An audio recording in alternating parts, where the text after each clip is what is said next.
Reinhold Niebuhr, one of the most respected theologians of the 20th century, often warned that moral certainty can be as dangerous as moral blindness. He understood that evil rarely shows up wearing horns and carrying a pitchfork. Instead, it dresses itself in virtue, marches under banners of justice, and speaks in the name of compassion. As Niebuhr put it, evil loves to disguise itself as good. This past week, Greta Thunberg, who first emerged as a precocious teenage climate activist, but has since become one of the most recognizable faces of the Free Palestine movement, proved Niebuhr's point in vivid color. In a grotesque distortion of reality, she gave an interview claiming she was beaten, kicked, and threatened with gassing by Israelis during her brief time in Israel after being removed from the flotilla. Her tale of drones dropping gas bombs on the flotilla, of being dragged to the ground by armed men on arrival in Israel, and then being locked in a cage while taunted and kicked, reads like a kind of deranged fantasy that would embarrass a third-rate propagandist. Yet in today's moral circus, absurdity is no barrier to belief when the villain is Israel and the storyteller is a sainted activist. Here was a young woman, once seen as the face of idealism, invoking the imagery of Holocaust atrocities and scenes of grotesque torture to demonize Jews, descendants of those who endured those horrors.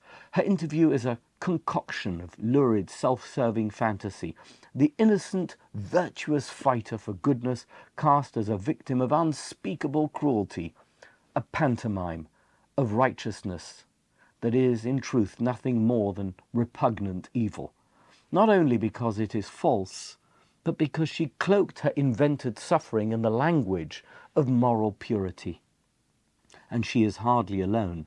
The same moral theatre has been performed by the legions of Free Palestine advocates who filled streets and campuses for 2 years demanding a ceasefire, only to fall utterly silent once that ceasefire arrived and Jewish hostages were exchanged for Palestinian prisoners at the staggering ratio of 100-1.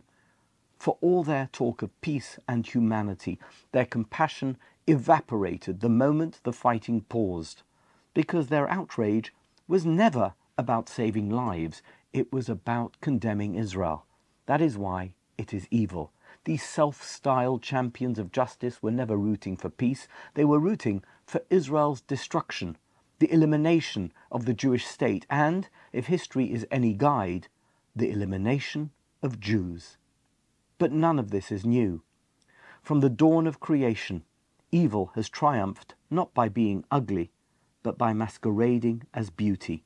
Its most dangerous form is not open malice, but moral disguise. The very first story in the book of books, the Torah, exposes this truth from the outset, warning us that what appears good is often the worst evil imaginable. Shortly after the creation of Adam and Eve, humanity's prototype couple, they encounter the serpent, the world's first embodiment of evil.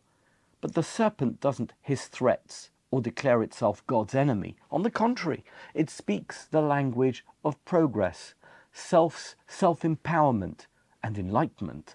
For God knows that when you eat of the tree of knowledge, your eyes will be opened and you will be like God, knowing good and evil. Who wouldn't want to be like God, the ultimate good? In that moment, sin wasn't presented as rebellion, it was presented as moral advancement. The serpent doesn't promise wickedness, it promises virtue. The Midrash Tanchuma captures this deception perfectly.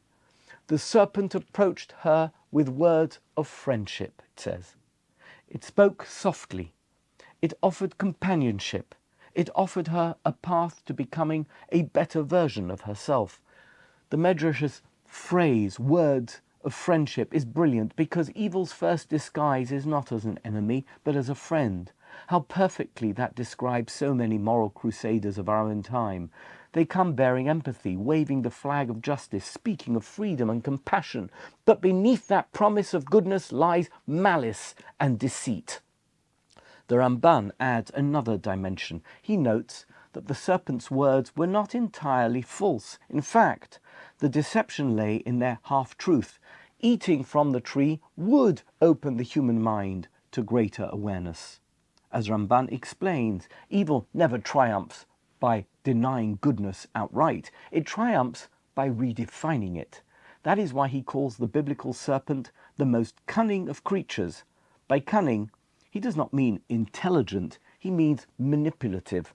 Evil never approaches us as evil. It comes dressed as the finest form of good, and that is what makes it so dangerous. The Meshech Chochmah takes this one step further. He observes that Eve's reasoning was layered with justification. The woman saw that the tree was good for food, a delight to the eyes, and desirable for gaining wisdom. Each motive sounds noble. Eve wasn't chasing pleasure or greed. She needed food. She appreciated beauty, and she was yearning for wisdom. But that is precisely what made it all so dangerous. The evil was rationalized in the language of good, and every moral failure in human history has followed the same pattern. People do not commit evil while calling it evil. They convince themselves that they are doing good.